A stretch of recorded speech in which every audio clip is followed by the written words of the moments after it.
Chapter 5 A Night on the Scaffold.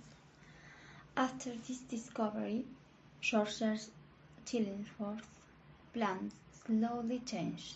Although he appeared calm and gentle, without passion, there was inside him a deep, slow-burning cruelty and evil wish to bring a terrible revenge on his enemy.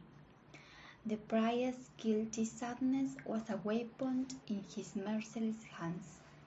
Every day he played like a cat with a mouse, with the fear and the shame lying hidden in the young man's soul.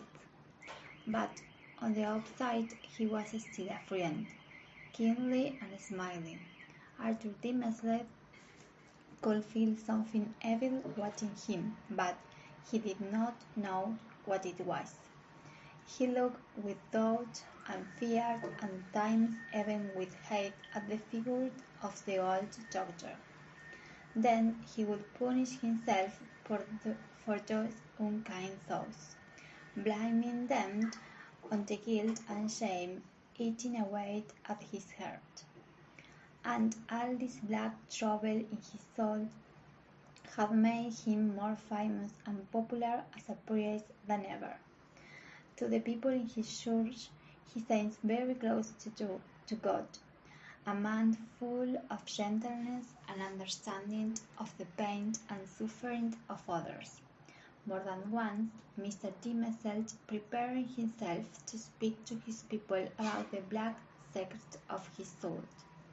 More than once, he stood in front of them in church, took a deep breath, and told them what?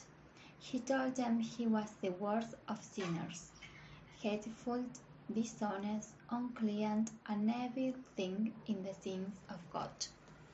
But did they understand? No. They listened and then told each other how lucky they were to have a man like this for the priest. Only a strong and godly man, they said, could speak so openly about his weakness. Arthur Dimmeslet could find no peace in his heart.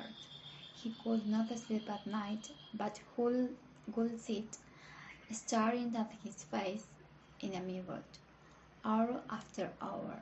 Often, as he looks, his own face would be replaced by the accusing face of others, dead friends from long ago, his wife, brother, father, his mother, and worst of all, Hester Prynne, walking with little beard and pointing her finger first at the scattered letter on her bosom, and then at the priest's own chest. One sleepless summer night, 7 years from the time when Hester stood in public shame on the scaffold, the priest sat up suddenly in his chair. An idea had to come him. There might be a moment's space in it, he says to himself, and softly went down the stairs and into the night. He walked silently through the dark street to the place of Hester Prynne's first hours of public shame, the scaffold. The priest went up the steps to the platform. It was midnight and the town was asleep. Clothes covered the skies, and Mr. Dimmesselt could stand there until morning without fear of discovery. Why then was he here? What had made him come? Guilt? Shame? He did not know, but a feeling of great horror went through his whole body. He carried out a terrible scream, with echoes through the night, from one house to another and to the hills beyond the town. "It is done," whispered the priest, covering his face with his hands. "The whole town will wake up and find me here." But the people of the town did not wake up, or if they did, they imagined the cry was something which came from their dreams. When he heard no sounds or feet hurrying towards him, the young priest uncovered his face and looked out. At a window in Governor Bellingham's house, which was not far away, he was the governor himself, and his white nightshirt with a light in his hand. He looked like a ghost, thought Mr. Timmins said, and after a moment the light disappeared from the window. The priest became calmer. Then he noticed another light coming towards him along the street. As it came near, he saw that the person carried it was the old priest, Mr. Wilson. He had been praying at the bedside of some dying man, thought Mr. Timmins said. And so he had. The old priest was now on his way home from the deathbed of Mr. Winthrop, who had just died, and Mr. Wilson paced by the scaffold. Mr. Timmins found it difficult not to speak. "Good evening to you, Father. Please come up and spend a pleasant hour with me." Good heavens! Had Mr. Timmins actually spoken? For one moment he believed that these words had passed his lips, but he had only imagined them. Mr. Wilson walking on, looking ahead, not once turning towards the platform. "I shall be too cold to move soon," Mr. Timmins thought. "I won't even be able to walk down the street." Crazy pictures passed before his eyes. Someone will find me here in the early morning and will run around knocking on doors. Everyone will hurry out in their night clothes.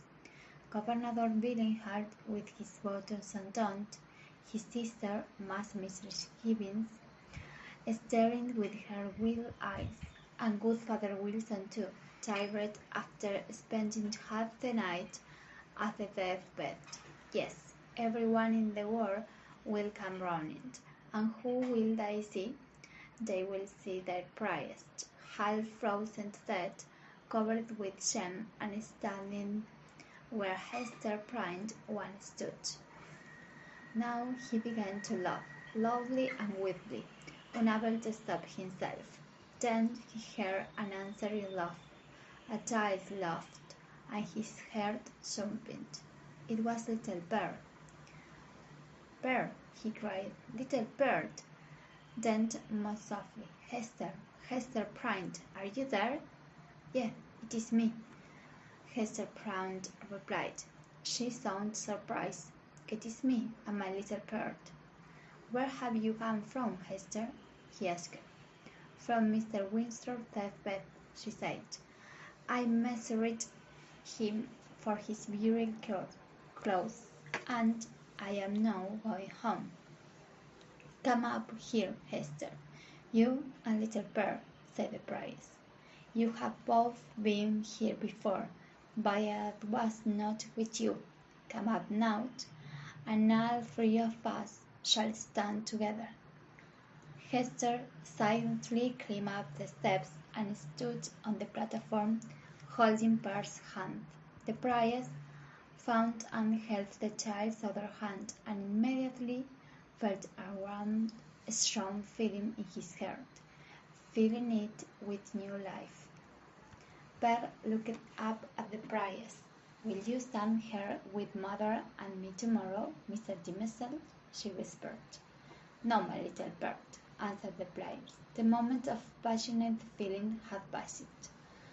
Already he was trembling, and all his fear of public shame had returned. "I shall stand with you and your mother one day, but not tomorrow." When Bird asked what day, she tried to pull her hand away from the priest. "The great judgment day," he whispered. "Then and there your mother and I must stand together, but not before then, not in the daily life of this world." Before he had finished speaking, a light appeared far and wide in the night sky. It was almost certainly caused by a meteor, and it lit up the whole street like day. understood the priest with his hands over his hair, and Hester primed with the scarlet letter on her bosom, a little bird standing between these two, looking up at the priest with a playful smile. She pointed across the street, but he put both his hands across his chest and looking up at the sky. However, he knew the little bird was pointing her finger to a man standing near the scaffold, Roger Chillingworth.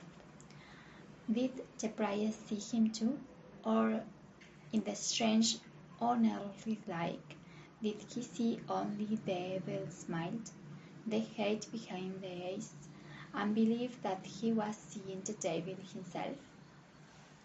The matter disappeared, and suddenly, as it had appeared, Mr. Timesdale, now trembling with terror, said, "Who is that man, Hester? Do you know him? I hate him, Hester." She remembered her promise and was silent. "Who is he? Who is he?" cried Mr. Timesdale. "Can you do nothing for me? I have a horror of that man." "I can tell you who he is," said little bird. "Quickly then, child," said the priest. "Whisper to me." But the child whispered meaningless words into the priest's ear and laughed. "What are you playing game with me?" said the priest. "You will not promise to tell my hand and my mother's hands here tomorrow," replied the child. The doctor was now by the platform. "Mr. Timesdale," he said, "have you been walking in your sleep? Come, my dear friend, let me take you home." "How did you know I was here?" asked the priest fearfully. "I did not know," said Chillingworth.